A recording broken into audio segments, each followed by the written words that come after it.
নমস্কার। কাল কৌশিকী অমাবস্যা, শুক্রবার।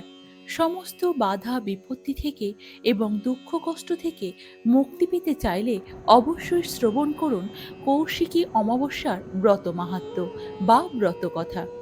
কালী কালী মহাকালী কালীকে পাপ হার হারেরি ধর্মার্থ মোক্ষদে দেবী নারায়ণী নমস্তুতে। দেবী কৌশিকী মহামায়ারই আরেক রূপ। মহামায়ার ত্বক বা আবরণ থেকে দেবী কৌশিকীর সৃষ্টি হয়েছিল। আগামী শুক্রবার কৌশিকী অমাবস্যা। কে এই দেবী কৌশিকী? কি বা তার পরিচয়? হিন্দু ধর্মে দেব দেবীর সংখ্যা অগণিত। প্রায় ৩৩ কোটি দেবদেবীর উল্লেখ রয়েছে। অন্যান্য দেবদেবীর মধ্যে আজ আমরা দেবী কৌশিকীকে নিয়ে আলোচনা করব। দেবী কৌশিকী হচ্ছে মহামায়ারই আরেক রূপ। কখনো মহা সরস্বতী বা চণ্ডিকা নামেও পরিচিত হন তিনি। পৌরাণিক কাহিনী অনুসারে এই দেবী মহামায়ার রূপ হলেও তিনি অজনী সম্ভূতা, শক্তির আধার। কৌশিকী শব্দের অভিধানগত অর্থ হল আদ্যাশক্তির বিশেষ রূপ। সনাতন ধর্মে কৌশিকী অমাবস্যার বিশেষ গুরুত্ব রয়েছে। দেবী মহাত্ম্যে উল্লেখ আছে, মহাদেবী মহামায়ার ত্বক বা আবরণ থেকে ঘন নিশি কৌশিকীর রূপ ধারণ করেছিলেন। অন্ধকারে দেবীর শরীরে সৃষ্টি হয় আদ্যাশক্তি, রূপ নেন কৌশিকী রূপ।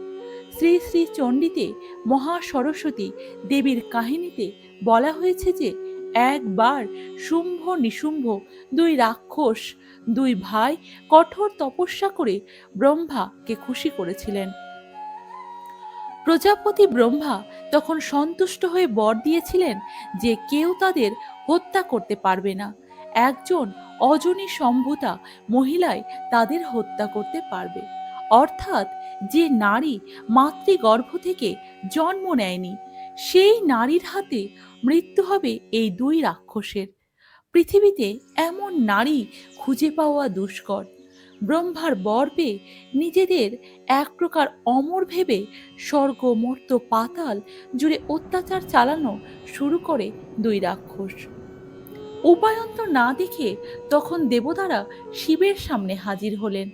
পার্বতী দক্ষ যজ্ঞের সময় সতীরূপে আত্মাহুতি দিয়েছিলেন, যার জন্য পরবর্তী জীবনে তার গায়ের রং কালো মেঘের মতো হয়ে গিয়েছিল।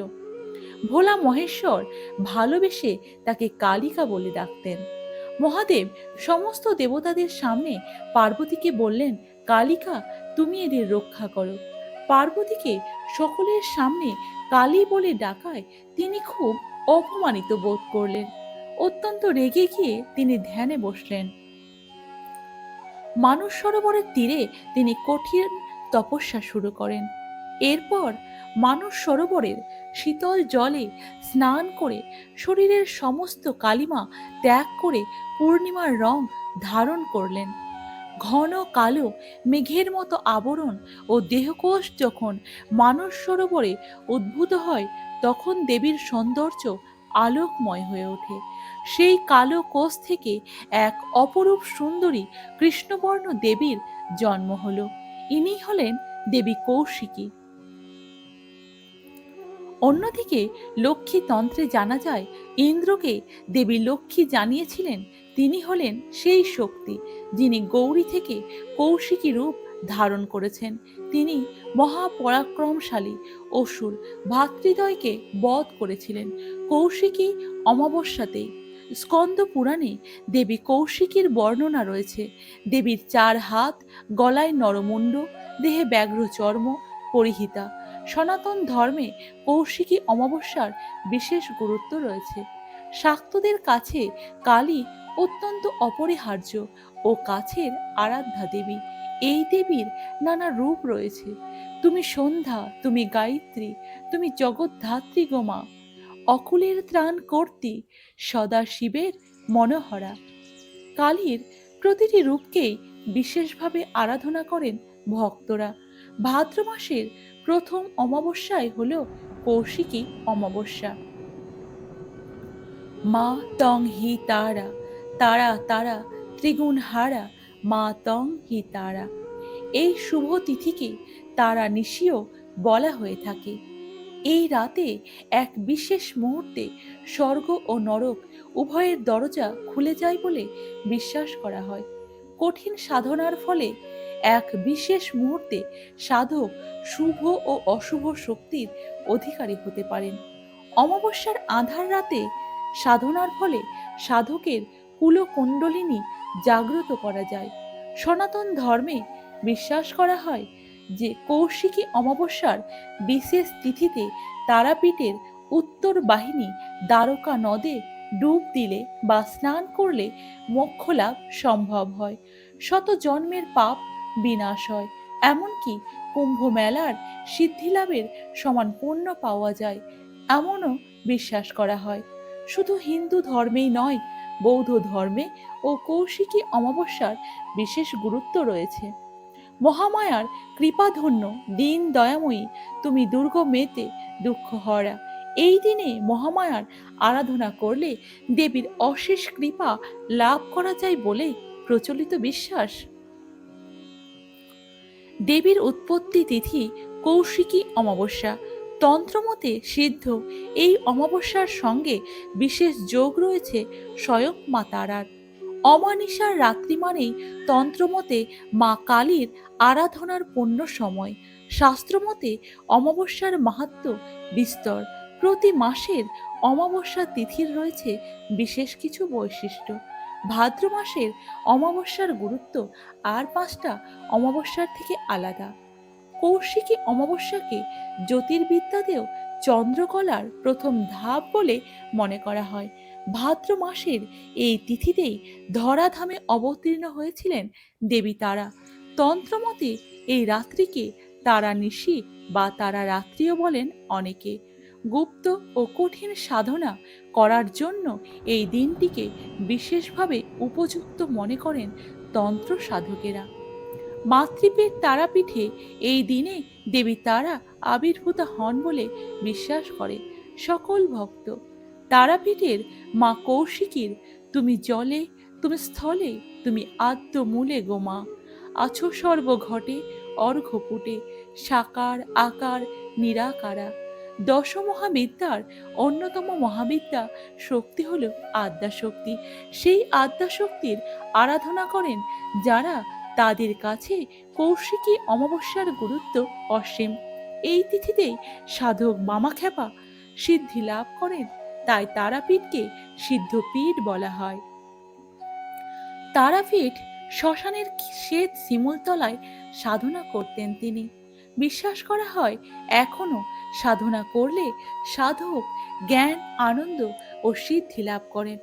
কৌশিকী অমাবস্যার বিশেষ দিনে তারাপীঠে নামে ভক্তের ঢল।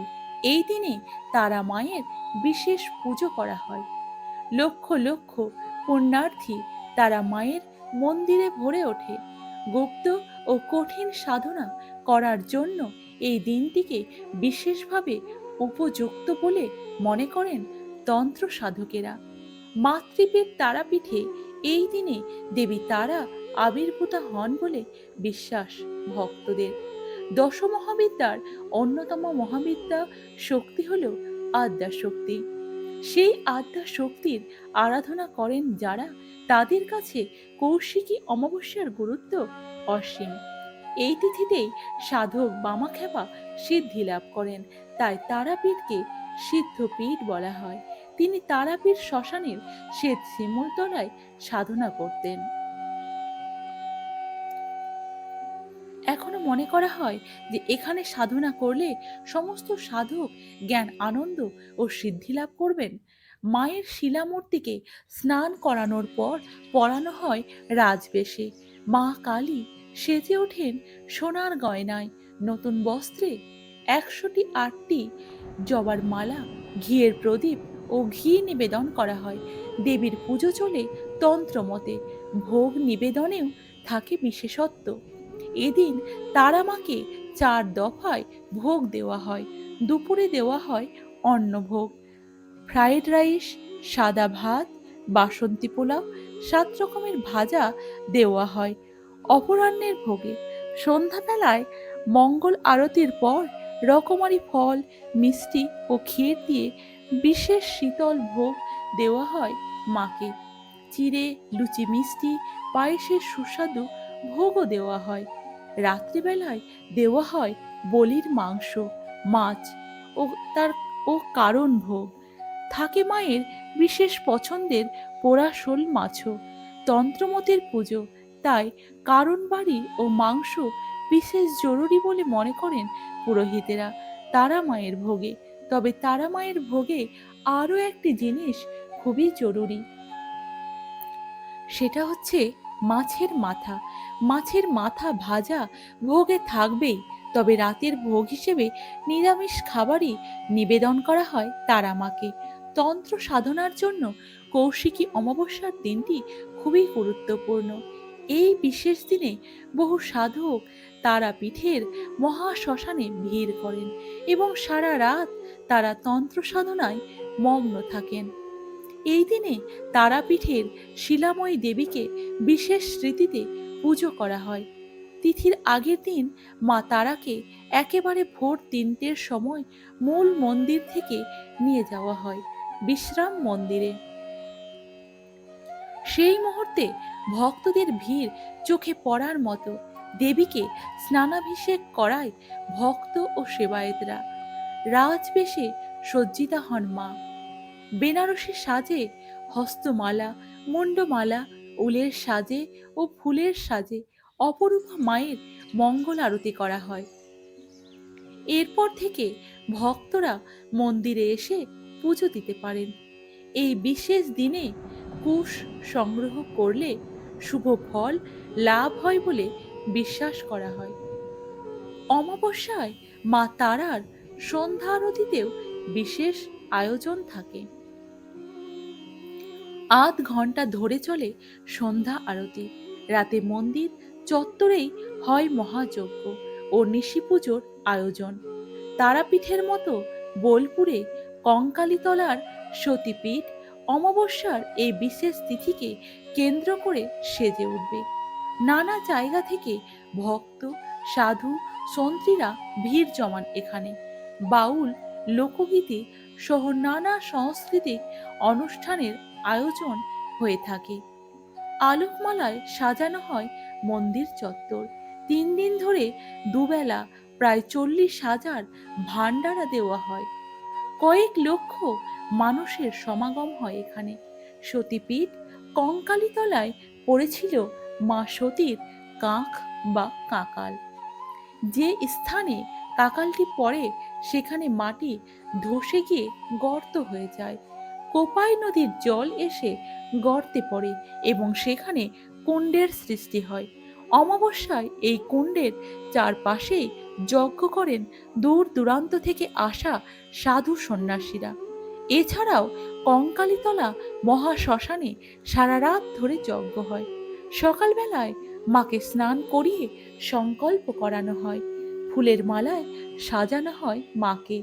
ভক্তদের বিশ্বাস এই পুণ্য তিথিতে মনস্কামনা জানালে তা মা পূর্ণ করেন। মন্দিরে মন্দিরে কৌশিকী অমাবস্যা কঙ্কালীতলা বা তারাপীঠই নয়, কৌশিকী অমাবস্যায় নানান মন্দিরে বিশেষ পুজোর আয়োজন থাকে।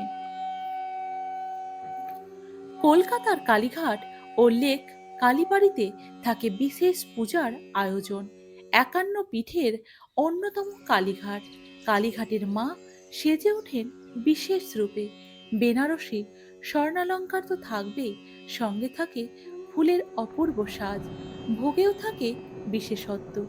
গাওয়া ঘিয়ের পোলাও, ছয় আলু, পটল, বেগুন, কপি, কাঁচকলা, শাক রকমের ভাজা, শুক্তো, ডাল, পোনা মাছের কালিয়া, পাঁঠার মাংস এবং পায়েস।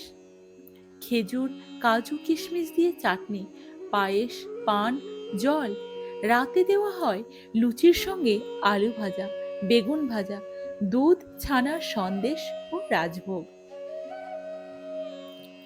দক্ষিণেশ্বরের মায়ের ভোগে প্রতি অমাবস্যার মতোই থাকে ভাত, ঘি, ৫ রকমের ভাজা, তরকারি, মাছ, সেই সঙ্গে চাটনি, পায়েস, নানা রকমের মিষ্টি আর জল।